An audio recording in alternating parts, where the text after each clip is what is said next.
gente, essa Janaína vai falar um pouco do desafio de garantir qualidade na terceirização aí. Fique à vontade de perguntar a ela, interromper, tudo bem? Boa tarde, pessoal. Então, hoje a gente vai falar um pouquinho sobre terceirização e o desafio de garantir a qualidade dos produtos entregues quando a empresa opta por fazer outsourcing de alguns serviços. Se passar, vamos usar o dedo. Bom, então, aqui é um sumáriozinho do que a gente vai falar. A gente vai fazer uma contextualização de por que a gente vai falar de terceirização. A gente vai mostrar um case, que é o case que a gente vai utilizar, vai ser o processo de qualidade de software de Furnas. Por quê? Porque quando a gente fala de qualidade, a gente não tem qualidade por si só no desenvolvimento. Tem todo o processo de desenvolvimento de software onde o processo de qualidade se encaixa. E o que a gente aprendeu quando a gente foi tentar garantir a qualidade dos produtos entregues.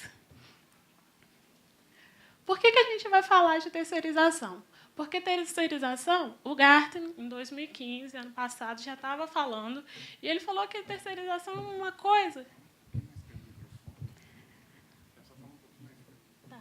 Terceirização é uma coisa que vai crescer muito nos próximos anos. Até 2019, segundo eles, os fornecedores eles vão tentar entregar soluções e soluções automatizadas para as empresas, para que as empresas consigam entregar mais rápido os produtos para os clientes. Além disso, os usuários, hoje em dia, já buscam por isso. Ninguém hoje se sente seguro em sair na rua, levantar o dedo e pegar um táxi qualquer. Todo mundo tem o seu aplicativo no celular ou usa algum site para poder pegar um Uber, um táxi, usa o 99. Então, o usuário vai estar sempre antenado em novas tecnologias.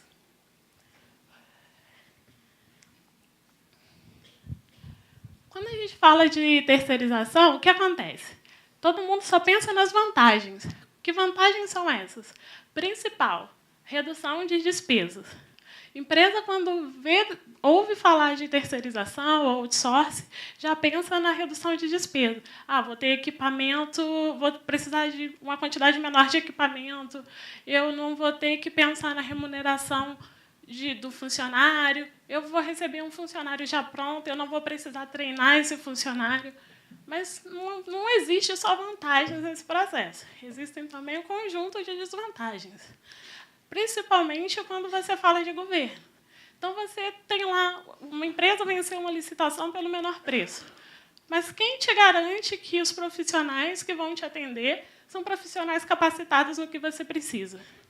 A dificuldade da interface das equipes internas, que já estão lá, já fazem o seu trabalho no dia a dia, de repente chega um terceirizado que aparentemente tem uma capacidade maior que ele, ou sabe mais que ele, a pessoa se sente segura, talvez até comece a render menos. Então, não existem só vantagens na terceirização, existem diversas desvantagens. E por que apresentar o case de Furnas? Gente, eu fico nervosa, perco a voz. Então, se em algum momento vocês quiserem parar, me perguntar qualquer coisa, isso ajuda muito. Então, por que apresentar o case de Furnas? Furnas é uma subsidiária da Eletrobras, ela é uma empresa de economia mista, ou seja, ela é parte do governo, parte capital privado. E Furnas ela adotou uma solução, hoje em dia, que ela precisa de terceirizar a equipe. Por que ela precisa de terceirizar a equipe? Primeiro, foi a diretriz da alta direção. De onde veio isso? Veio da redução do quadro de funcionários. Por que reduziu o quadro de funcionários? O que acontece? A pessoa entra na carreira pública, fica um determinado tempo, depois se aposenta. Ou então passa para um outro concurso e sai da empresa. E, com isso, a área usuária, que são as regionais, estou longe, as regionais, os clientes,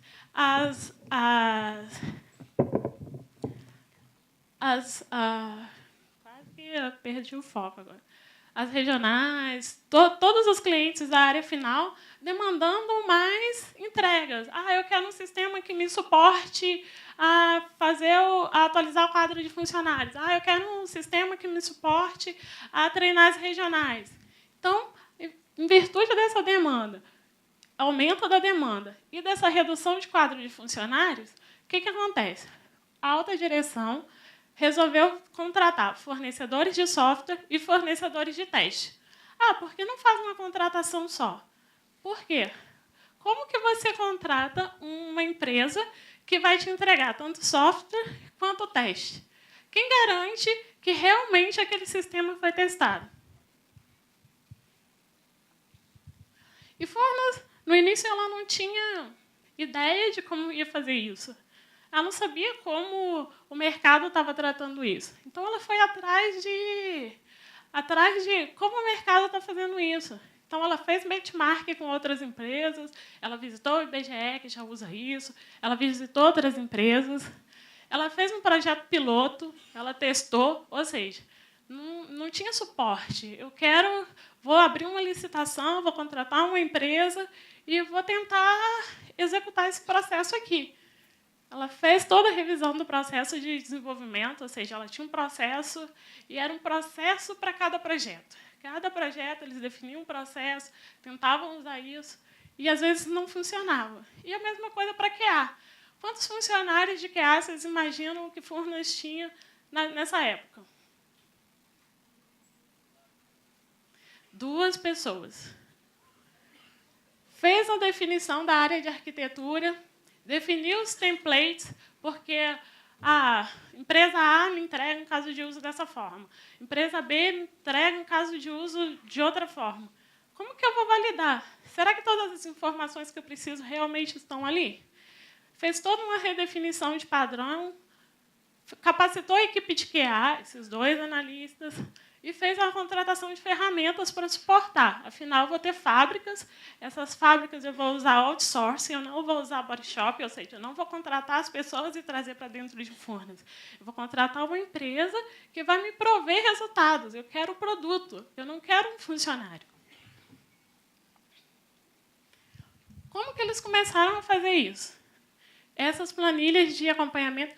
Pessoal, outro item.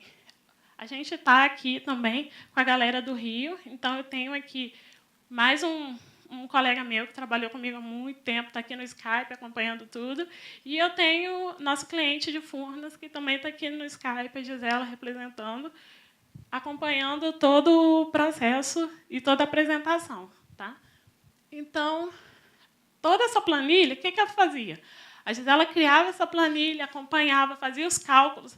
Quanto que eu tenho que pagar para a fábrica? Eu fazia a contagem em ponto de função. O que vai entrar nessa entrega? A fábrica tem capacidade de me entregar isso? Às vezes, era muito complicado. Então, tem que ter a memória de cálculo, porque chega lá o TCU, chega a auditoria da SOX, eles querem saber por que você pagou esse valor para um determinado fornecedor. E como que as fábricas entregavam isso para a Furnas? Furnas disponibilizou uma VPN, onde as fábricas entravam na rede de Furnas, entravam em um diretório, em um dos servidores, e disponibilizava todas as evidências de teste. E a mesma coisa para os códigos-fontes. Então, imagina só o caos que era fazer a validação disso. O caos que era identificar um erro e aonde estava esse erro, qual versão. Se tudo estava em entregas, em arquivos, e um diretório da rede. A equipe interna de Furnas, ela elaborou um checklist com passo a passo de tudo que ela tinha que fazer, porque era muita coisa. E, às vezes, você esquece de... você está saindo de casa e esquece de pegar o celular. Imagina de fazer uma validação de diversos documentos do processo que são exigidos hoje em dia por sistemas. Na próxima versão, a gente resolveu pegar e contratar a ferramenta. Vamos contratar uma ferramenta para apoiar o sistema de desenvolvimento, o processo de desenvolvimento e o processo de teste. A ferramenta eleita foi o Jazz, que é uma solução da IBM completa, onde a gente tem requisitos, testes, controle de versão e toda a gerência de configuração integrada. Eu não vou mostrar aqui, porque a gente não tinha internet até então a gente não vai mostrar, mas depois, se alguém tiver curiosidade. Então, todo aquele processo manual, a burocracia, a estruturação, os cálculos que a gente fazia na mão, na planilha, passou para dentro da ferramenta, toda essa estrutura. Então, a abertura de OS para a fábrica, fazer teste ou fazer desenvolvimento, passou para dentro da ferramenta. O que a gente foi ganhando com isso? A gente foi ganhando rastreabilidade. Então, nessa OS aqui foi entregue o plano de teste do sistema tal. Nessa OS daqui foram entregues os casos de teste do sistema tal. E a mesma coisa para o caso de uso e os requisitos. Ou seja, quando a gente recebia o caso de uso e fazia a especificação dos testes, daqui a um mês o usuário pediu uma alteração. Aonde que eu tenho que mudar? Quando isso passou para dentro da ferramenta, ele já tem um link entre o caso de uso, o plano e os casos de teste. Então, ele já me mapeia. Olha, fez alteração nesse caso de uso, provavelmente você vai ter que mudar esse plano, esse caso de teste. Essas alterações têm que ser feitas. Então, você analisa o caso de uso e atualiza o caso de teste que já está marcado. E aí a gente foi melhorando, colocando dashboard com indicadores, avaliando o que poderia ser melhorado no processo. A gente, depois dessa primeira parte, que é automatizar os controles, a gente começou a fazer a gerência da configuração, ou seja, os controles necessários para a SOX. O que eu preciso, o que a SOX pede? Você gerencia lá, gerencia as demandas e os incidentes. Você gerencia tudo que foi implantado em um determinado tempo. Então, todas essas evidências, hoje a gente tem através de um relatório. O auditor chega lá, pede, a gente gera o relatório e entrega para ele. A gente automatizou todo o processo de build integrado, utilizando o Sonai e o Jenkins, que os meninos já falaram aqui antes, vocês já viram a carinha. A gente criou também um repositório de módulos de reuso no Nexus, ou seja, eu estou lá fazendo inspeção. Estou vendo que a cada versão do software tem uma alteração aqui. O que eles fazem? Olha, isso daqui pode ser reutilizado. O que você acha de tirar isso do sistema e criar uma DLL para reutilizar? Então, se isso for a solução adotada pelos desenvolvedores, eles tiram esse módulo, colocam no Alib e disponibilizam no Nexus para o resto da corporação.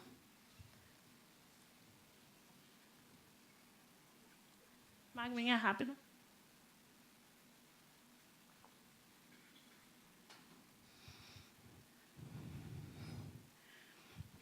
Com isso aqui é um exemplo dos controles que a gente usa para a fábrica de teste. Eles se replicam também, esses se replicam para a fábrica de desenvolvimento. Aqui a gente tem o consumo da fábrica, todos os dados são fakes, tá? O consumo da fábrica, a gente sabe quanto que a fábrica gastou, quanto que eu ainda tenho de dinheiro, quanto que eu ainda tenho de ponto de função para gastar. Então, fica tudo aqui. Uma coisa que melhorou muito também com isso foi os testes estáticos e dinâmicos. Por quê? Porque com a definição de padrão de caso de uso, eu tenho 3 fábricas de desenvolvimento em Furnas. Se cada fábrica me entrega um caso de uso diferente, como é que eu valido? Definindo um padrão, eu consigo fazer um checklist de inspeção de requisitos dentro da ferramenta, eu rodo esse checklist e evidencio todas as discrepâncias. A mesma coisa para o código. A gente definiu um padrão de desenvolvimento, então tem uma arquitetura definida com padrão de desenvolvimento, padrão de nomenclatura. A gente automatizou as regras críticas do checklist. Então, Furnas tem um padrão de nomenclatura. Foi gerada uma lib, uma biblioteca, onde esse padrão é verificado em todo o código. O mesmo para os testes dinâmicos. Eu vou passar aqui, porque tem pouco tempo. Aqui é como a fábrica trabalha hoje. Como é o nosso controle? O nosso controle é assim, eu tenho um checklist, Furnas vem e me pede, olha, quero que você faça a inspeção do requisito. Eu já tenho um checklist, recebo todos os casos de uso via ferramenta e identifico, gero para Furnas as não conformidades. Quando é a especificação de casos de teste, Furnas me entrega todos os documentos de requisitos já inspecionados. A gente gera o plano de teste, a suíte de teste, todos os casos de teste, as massas de dados, já dentro da ferramenta. Ou seja, se ela quiser hoje entrar lá e ver como está o andamento da OS 4 que está aberta de um determinado sistema, ela consegue. E aí ela consegue me ligar. Hoje, nessa OS não está andando. Por que não está andando? Você vai ter que me entregar amanhã. E aí? Você consegue identificar quando a fábrica vai atrasar muito antes dela atrasar. Você tem no próximo, eu tenho execução de teste, que pode ser manual ou automatizada. Eu vou receber os critérios de qualidade de determinado sistema. A gente executa os testes, gera os defeitos, e aí Furnas também pode cobrar da fábrica de desenvolvimento. Olha, o seu sistema está muito abaixo da qualidade. Por quê? O que vocês estão fazendo que não estão seguindo o padrão? Ali é um exemplo de como funciona a inspeção de código. A inspeção de código, a gente tem lá a arquitetura, as regras e o modelo do sistema. Então, a gente roda o sonar, a gente executa toda a análise de código, gera não conformidade e disponibiliza isso para a equipe de Furnas. Então, todas essas informações a equipe tem ao vivo, ao time. É como se fosse um Big Brother das fábricas. Você não precisa ficar sofrendo. Aqui é um acompanhamento do processo de qualidade. Aqui você consegue ver todas as OS que estão abertas para uma determinada fábrica de teste no momento. Ali a gente tem as densidades dos defeitos. Furnas adota a mesma densidade do IBGE, que é 0,2 defeitos por 0,2 defeitos por ponto de função, ou seja, se tiver acima disso, a fábrica está entregando o código com a qualidade ruim, e aí Furnas tem como multar, Furnas tem como descredenciar, Furnas tem como evidenciar que o código não está se adequando, ou então a documentação está muito abaixo do esperado. Aqui a gente tem uma listagem dos principais sistemas e das discrepâncias. Aqui a gente gostaria de mostrar o seguinte, que ali a gente tem o processo de teste interno, como era antes da terceirização. Eu tinha um processo inicial controlado via planilhas, via drive de rede. Eu tinha um padrão de interface bem antigo, que já muito não era evoluído. A equipe conseguia fazer alguns testes exploratórios, não muitos. E eles eram manuais. A inspeção de requisitos era ad hoc, então ele entrava lá, olha, eu acho que está faltando muita informação nesse caso de uso. Não era nada, olha, está faltando essa informação que é utilizada por causa deste padrão. Então, com o terceirizado, o que aconteceu? Houve uma atualização do processo, então o processo hoje ele é aderente e institucionalizado na empresa. Tem uma avaliação dos padrões de interface, atualização do padrão de interface, que não é mais aquele antigo. Tem inspeção de requisito, utilizando um checklist, evidenciando cada um dos itens fora desse padrão. Tem uma inspeção formal via walkthrough. Por quê? Porque a gente consegue explicar para o usuário, olha, isso daqui está errado por causa disso, essa regra não é dessa forma. Tem esse cenário que eu acho que você não pensou durante o levantamento de requisito. A automatização das regras de código, porque, convenhamos, inspecionar código manualmente é um sofrimento. A gente tem ciclos de teste bem definidos, com datas e prazos. Tem teste automatizado, utilizando Selenium integrado com RQM. E a gente tem a parte de reuso de artefatos, que foi um grande ganho. O que a gente aprendeu com tudo isso? A gente aprendeu que o planejamento de demanda é essencial. Ou seja, eu tenho que saber quanto a minha fábrica pode me entregar. Tem que trabalhar adequadamente a implantação da cultura de teste. Por quê? Porque eu vou ter lá a minha fábrica reclamando com a minha contratante. Olha, seu processo de teste me devolveu 60 defeitos. O que é isso? Por quê? Meu sistema tem qualidade. E você clica para cadastrar ou excluir um elemento e não funciona. Atentar a comunicação entre as equipes envolvidas, e esse é um ponto onde Furnas até tem que trabalhar bastante, porque são duas fábricas. As fábricas, o ideal é que elas não se falem, só se falem através da ferramenta. Manter o relacionamento interpessoal bom entre a contratante e a contratada, senão é briga toda semana, toda reunião de acompanhamento. Possuir uma equipe com know-how de teste em ambas as partes, até porque teste é muito sensível. E quando você está criticando o trabalho de alguém, e nesse caso você está falando, olha, o trabalho está ruim e você não deve pagar esse fornecedor. É muito sensível. Você tem toda uma empresa do outro lado, você está dizendo que o produto daquela empresa não é bom. Ter patrocínio da alta gerência, isso nem preciso falar muito. Antes de implementar, de usar uma ferramenta, exercitar um processo inicial de QA.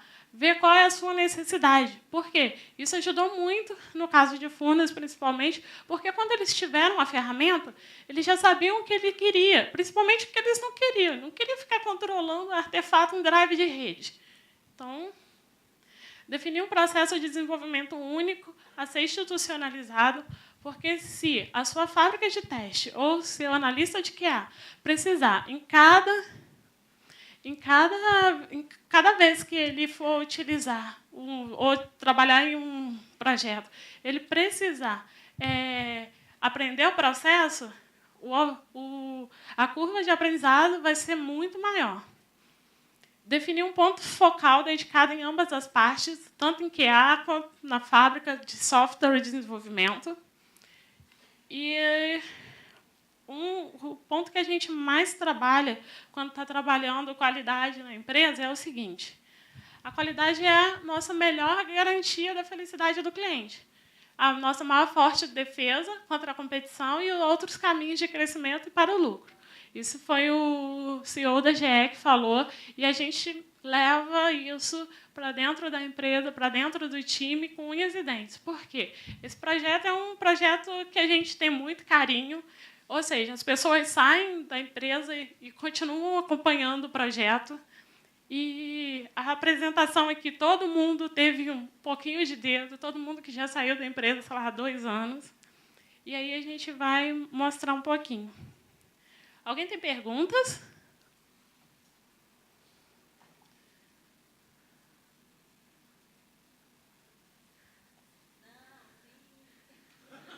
Onde é o banheiro? Cadê o Stefan?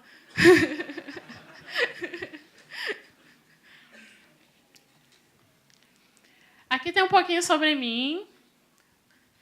E aqui tem um pouquinho sobre a equipe que trabalhou nesse projeto, que tem gente que saiu, foi para a IBM, foi para outras empresas, e continuam com a gente, continuam com carinho para a empresa.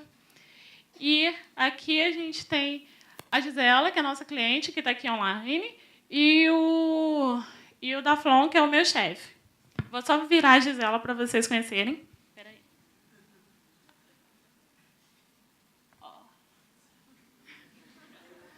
Gisela, você está sendo vista.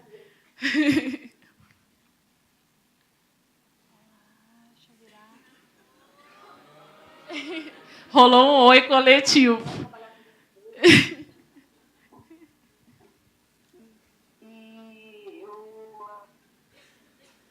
Gisela, está muito lenta a internet. Eu acho que você não vai conseguir falar.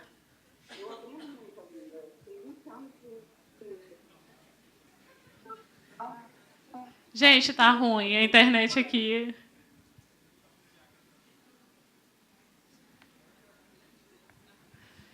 Sem dúvidas, sem perguntas. 0. Pode mandar. Claro, peraí. Eu? É porque, em geral, eu tenho cabelo cacheado, tá? Só hoje que está liso. Evolução da tecnologia.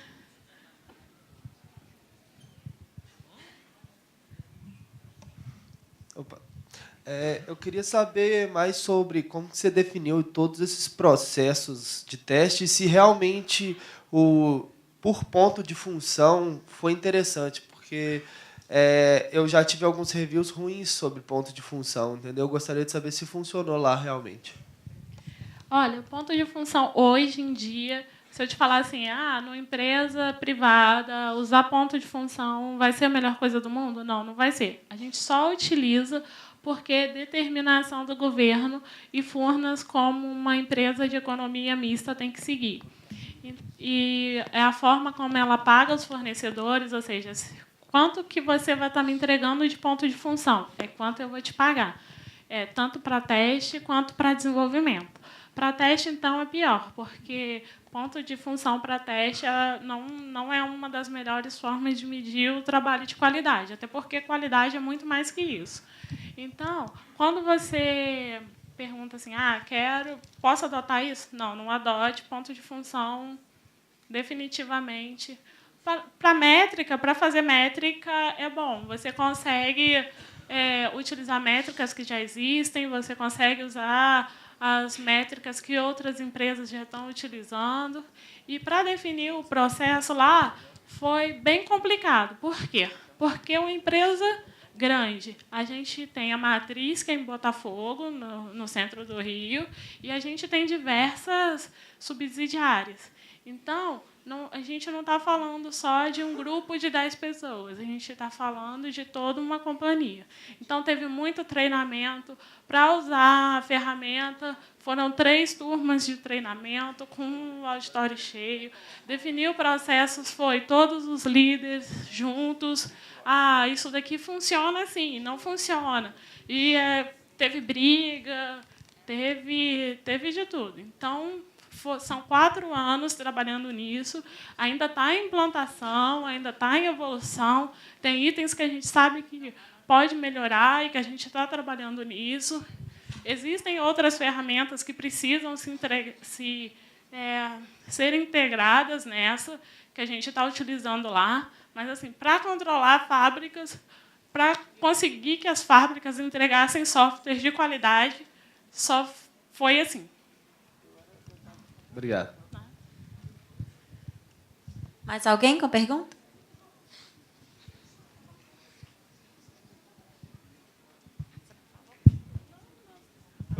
Você conseguiu mapear tudo dentro da mesma ferramenta? Matriz de rastreabilidade, requisitos? Então, não é uma ferramenta só. Eu quis tirar um pouquinho da ferramenta porque eu não ia conseguir mostrar a ferramenta, porque ela é online, e ela é online porque as fábricas estão em lugares diferentes. A gente tinha uma fábrica que era de São Paulo, então ia ser bem complicado. E não é uma ferramenta só, é uma suíte. Ela é composta do RTC, Rational Team Concert, o RRC, Rational, que hoje é Doors, Da IBM? da IBM, e o RQM, Rational Quality Manager. Não, bacana. Porque... Esse projeto, se vocês quiserem saber mais depois, esse projeto ele é o projeto modelo da IBM hoje. Então, o que acontece? Quando a gente, ano passado e no outro ano, 2016 e 2015, a gente foi convidado para apresentar esse projeto no Interconnect. Então, quando a gente fala desse projeto e tem um carinho por ele, é porque ele deu muito trabalho. Então, cada evolução foi uma conquista muito grande dentro da companhia. Gente, eu vou pedir, se alguém tiver mais alguma pergunta, procurar a Janaína daqui a pouquinho, que a gente vai começar uma outra palestra, e agradecer muito. Obrigada, viu?